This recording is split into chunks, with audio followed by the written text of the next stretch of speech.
tuning into TTV. I'm your host, Toya. Today is October 31st, 2021. The current time is 5:26 p.m. And this will be episode 3 of our fiction book recommendations for 2021. And I actually have 2 that I will go over with you today. But before I do that, I just want to go over a couple of things with you before I get started with the 2 books that I'm going to talk to you about today.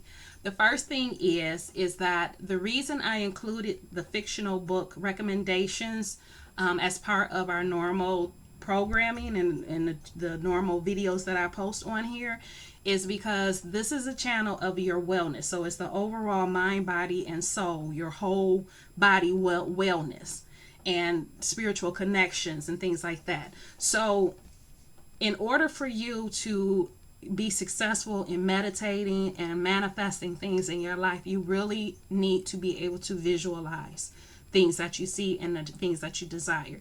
And it needs to be visualized to the point where you can see it, you can feel it, you can taste it, you can touch it, okay? That your senses get involved when you're manifesting these.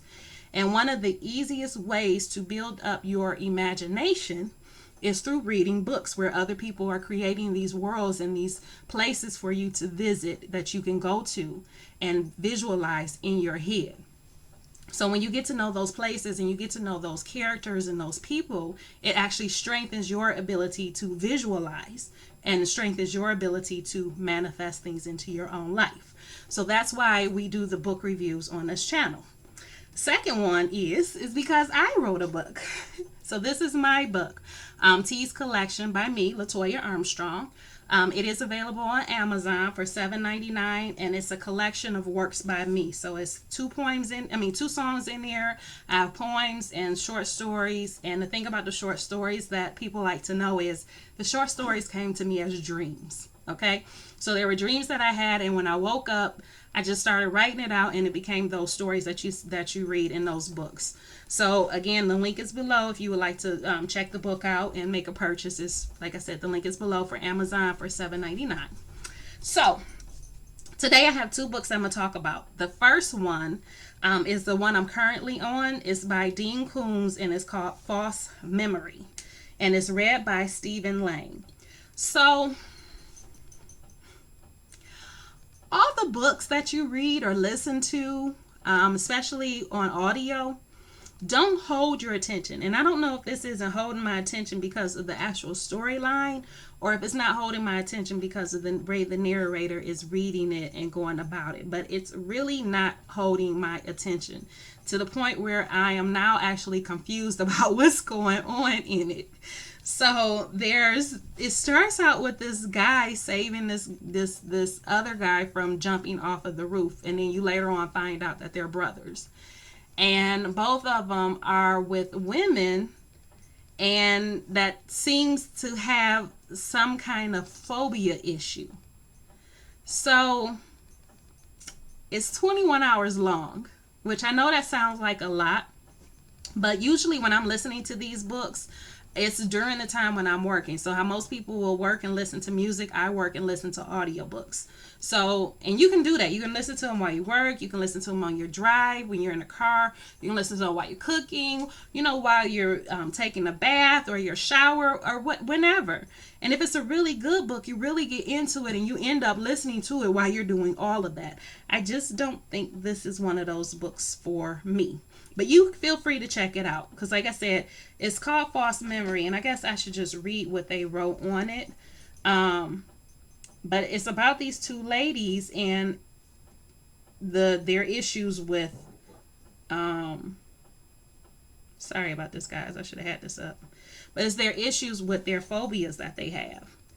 And so it says, it's a fear more paralyzing than falling, more terrifying than absolute darkness, more horrifying than anything you can imagine. It's one fear you cannot escape no matter where you run, no matter where you hide. It's the fear of yourself. It's real. It can happen to you, and facing it can be deadly. Fear for your mind. I guess y'all can tell as I read that I really wasn't into it. But again, That is my opinion. The Libby app does allow for you to play samples, and what it does is it plays like the first 5 minutes of the audio. So that's another thing you can do before you actually borrow a book to see. And then the other thing is you can always borrow in and listen to it. If it doesn't catch your interest, then you can go on to the next one. That's the thing about listening to an audiobook. You can do it while you're doing, something else. But you can also change it and just say, okay, you know what, I'm not feeling this one. Let me go to the next one. So that's the great thing about it. And you didn't spend any money on it. So it's a win-win. Now, I do use the Libby app, which is offered through OneDrive, and it utilizes your library card for your city that you live in or that you're registered with. So it's free. And they have other great sources too on the OneDrive. Like you can learn a language, there's tutoring, like it's just your normal library resources and stuff where it's on an app called OneDrive. And through that app, you can get to Libby where you can listen to audiobooks, which is what I do. Now, I'm not a sponsor. None of them sponsor me, okay? I don't get a sponsor for the books we just talk about, and I'm not a sponsor for Libby or for OneDrive. This is just me sharing what I like to do with you guys. Okay, so that was that book. Not sure if I'm going to finish it. I'll just be honest. I'm not sure. And I usually like Dean Koontz books, but this one, for whatever reason, it's not hitting it for me. So the other one that I did listen to, it was 13. Yep, this one was 13 hours long, and it's called The Children of Virtue and Vengeance, and it's by Tomi Adeyemi, and it was read by Bahni or Bahni. I apologize, I'm butchering this. This is going to be written below, but Bahni Turpin. That was the narrator, which I love her. She does an awesome job narrating, so I do like listening to her stories that she reads. I actually picked up another book that she did just because she narrated it and I liked it so much. So I do like the way her style of narration. And again, I apologize if I butchered the names. I really and truly do, but I really did enjoy this story, which was a sequel to Children of Blood and Bone. And that was a story about a young lady who was trying to bring magic back for those who had it in their blood. So let me read this one to you as far as what this one is about. So this is what it states. And I'm reading this because I don't want to spoil it for you or give away too much information if you decide to read it. I don't want to mess it up for you. But it says, after battling the impossible, Zeli and Amari have finally succeeded in bringing magic back to the lands of Orisha. But the ritual was more powerful than they could have imagined, reigniting the powers of not only the Magi, but of the nobles with magic ancestry too. Now Zeli struggles to unite the Magi in Orisha with the enemy is just as powerful as they are. Let me reread that because that didn't come out right. Now Zeli struggles to unite the Magi in Orisha, where the enemy is just as powerful as they are. But when the monarchy and the military unite to keep control of Orisha, Zeli must fight to secure Amari's right to the throne and protect the new Magi from the monarchy's wrath. With civil war looming on the horizon, Zeli finds herself at a breaking point. She must discover a way to bring the kingdom together or watch Orisha tear itself apart. And that is the story of the Children of Virtue and Vengeance. And what I like about this is that the author of it stated that she wanted to create a story that kind of told you about the things that were going on in the world now. So like with the civil unrest that was going on, and this was her way of putting it into paper in a fictional manner to kind of mimic what's actually going on in the real world. So I think she did a really really good job. It was well written. It kept your focus, kept you engaged. And so if you like that kind of fiction with, people of magic, and it's not going to be like what's one of the magic things? Like, it's not like Harry Potter or even like Merlin with, in what was that? Oh my God, Lord of the Rings. So it's not like that kind of a magical story. It's just a story of these things that are happening to these people and these stories of them, and they just so happen to have magic. And it gets to the point where both sides have it, which did kind of remind me of Harry Potter, when the prime minister in England found out that, there's people with magic that lived in the world, and other prime ministers knew it, and that there was this bad guy that was going around causing all this mayhem, and he sat there and he's like, yeah, but magic, you got magic. And the prime minister had to say, well, honey, they do too. That's what make them the bad guy. They know magic too.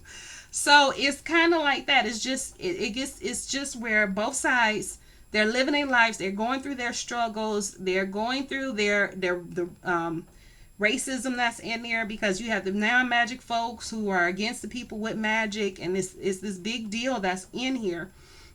And so you have that dilemma that's going on, and it's a really good story, really well written, really put together, and I really enjoyed it. So those are my two for this week.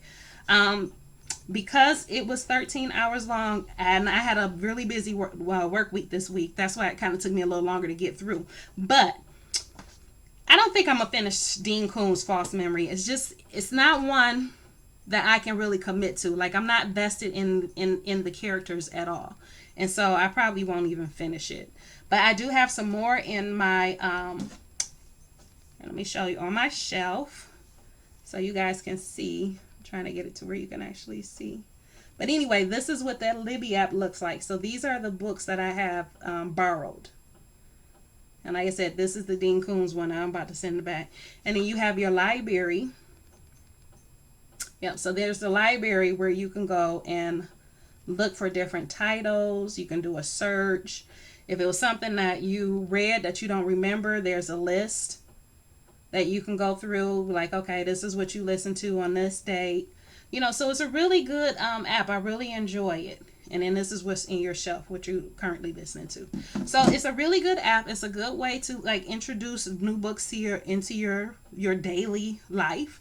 And it helps you build up that imagination muscle so that you can create in your own world and in your own life. So I hope you enjoyed it. That's all I have for you today. And I'll see you guys again on Wednesday, if not before then. All right, have a wonderful day.